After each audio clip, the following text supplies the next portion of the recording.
The U.S. president's legal troubles are mounting, and this time it is personal.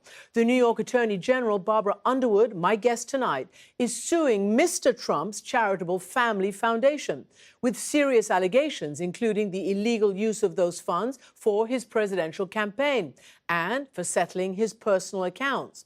First, though, a quick reminder of Underwood's rise. Her former boss, New York Attorney General Eric Schneiderman, was a bombshell casualty of the Me Too era, accused by former female partners of shocking domestic violence. He denied the charges published in The New Yorker, but still he resigned within hours. Barbara Underwood took his place, and she has a stellar record.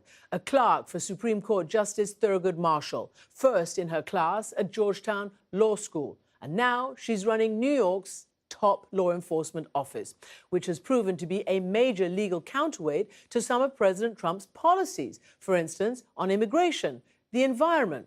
And today, as news of the lawsuit against Mr. Trump became public, Barbara Underwood joined me from New York for this exclusive interview. Attorney General Underwood, welcome to the program. I'm very glad to be here. So firstly, congratulations. You are the first female Attorney General of New York State, and we'll get more into that. But your first big case, which you're announcing right now today, is an investigation into the Trump Foundation, into Donald Trump himself, and indeed all three of his children. What exactly are you alleging, and what has happened in this case? What we are alleging is that this Trump Foundation violated a number of laws of the state of New York that govern the way a foundation, a nonprofit corporation, is required to govern itself. And that, so those are procedural violations, and that the money of that foundation was distributed for impermissible purposes, personal purposes, business purposes, political campaign purposes, rather than for the charitable purposes that the foundation was established to perform. Can you give us particular details, and how much money are we talking about? I think $2.8 million that were spent for, that we allege were spent for improper purposes of the type I've just described. And then there are penalties under the statute as well. So what we're asking for is the return of the restitution of the money that was improperly spent, and then penalties for violating the law, and of course the dissolution of the corporation and the distribution of whatever assets it may still have. So basically what you want to see is the dissolution of the Trump Foundation. Is that correct? That's correct. That's correct. How unprecedented is this, Attorney General, for a sitting president to be petitioned in this regard?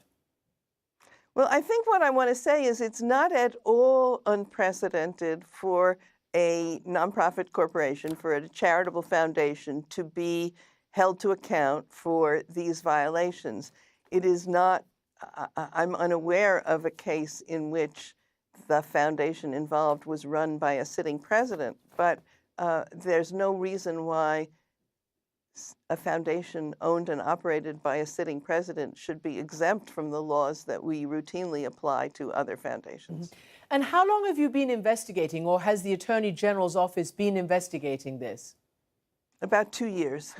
And in the release that you have made, there's allegations, or you describe it as this foundation being used as a personal checkbook for matters that the law does not allow a foundation to be used.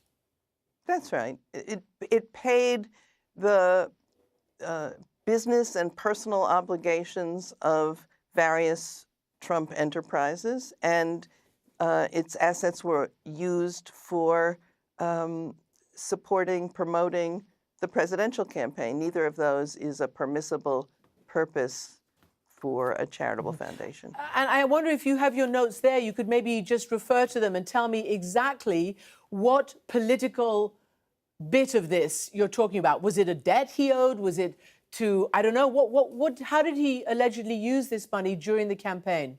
Just before the Iowa caucuses, the the campaign coordinated with the foundation to direct the disbursement of money to Iowa charities, and to give the campaign credit for the distributions that were being made. And there are, I believe, attached to our complaint photographs that show that when the campaign, when the foundation was distributing money, it was basically attributed to the campaign. Mm-hmm. And just so that we're clear, again, extensive self-dealing to further Trump's business interests, like paying off a Mar-a-Lago debt. That's one of the allegations, correct? That's right. That's correct. That's right. His businesses, I believe there are various legal obligations of his enterprises promoting his hotels. I believe there are a series of non-charitable purposes to which these funds were. And you just referred and explained illegal coordination between the campaign and the foundation around the Iowa caucuses is what you allege. There are apparently emails, including from Corey Lewandowski, who was one of his key aides during the campaign. And you also allege other mismanagement issues, Trump making all the decisions himself without proper management structure. Right. The proper management structure is what I was referring to earlier when I said there are procedures about the way a board of a foundation is supposed to operate, and the principles, that the decisions that are made to distribute money from the foundation. And Attorney General Underwood, are you going to seek to depose Mr. Trump?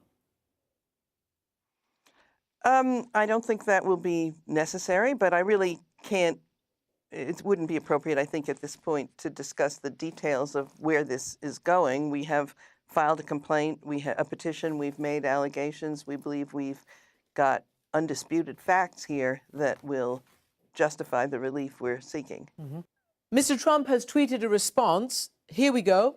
The sleazy New York Democrats and their now disgraced and run out of town AG Eric Schneiderman are doing everything they can to sue me on a foundation that took in $18.8 million and gave out to charity more money than it took in, 19.2. I won't settle this case. What do you make of that? What's your reaction?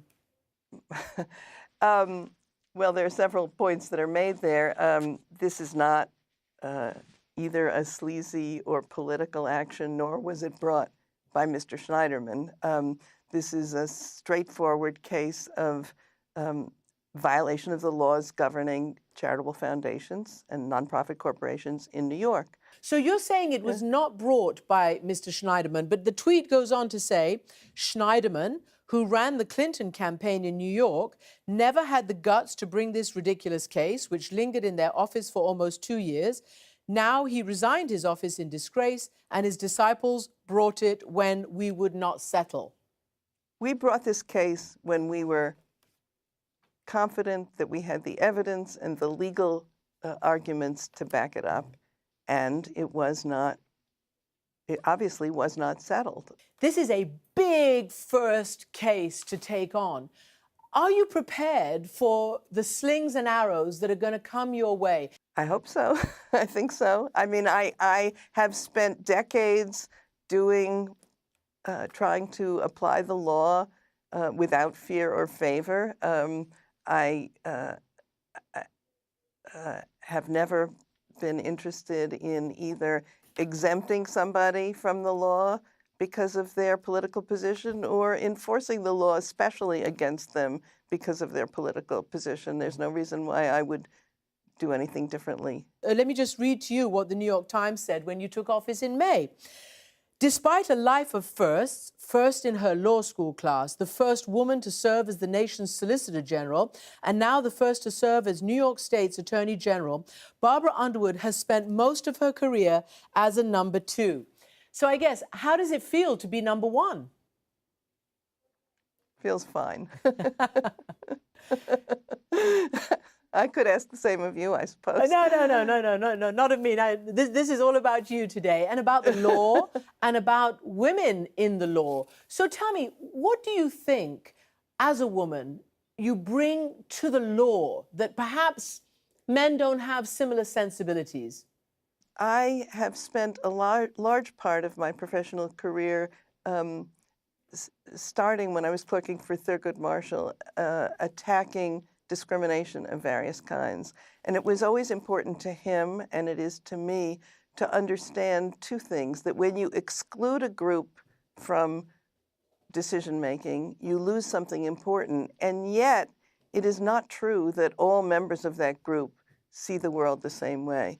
So it's a little bit hard to specify exactly what I bring. I bring a life experience that's a little different. One person that I worked for said that he wanted me to be his second in command because we disagreed so well. And I've always liked that compliment. I think that he valued that I would disagree with him and that we would find a good and congenial way to resolve the disagreements. That is really refreshing to hear in this day and age, I must say.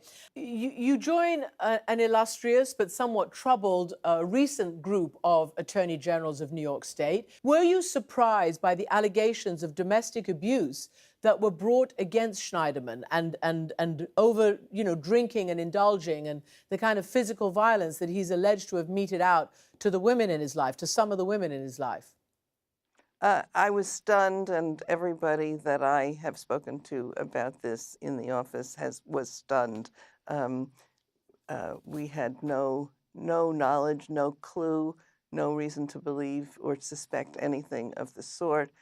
But we have moved forward. I have felt that the most important thing, the most important part of my mission at the beginning was, a month ago, was to turn everybody's attention forward rather than back. We have a lot of wonderful, important work to do, and very talented people working on it, and I wanted to make sure that everybody felt supported and encouraged to keep going.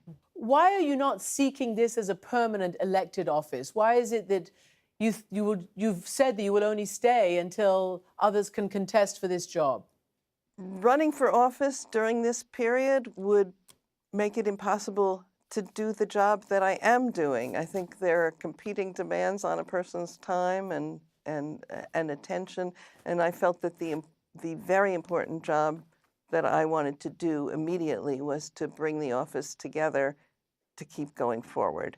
I have also said that I would be happy to help anybody help the next Attorney General if they want my help.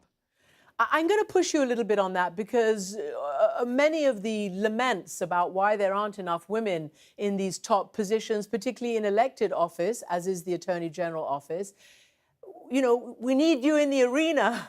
And if you don't get into the arena, there won't be more women in these leading positions. Are you sure you won't reconsider? I mean, if it was a guy, he'd still be doing the prosecuting and the investigating, and he'd still be running for office.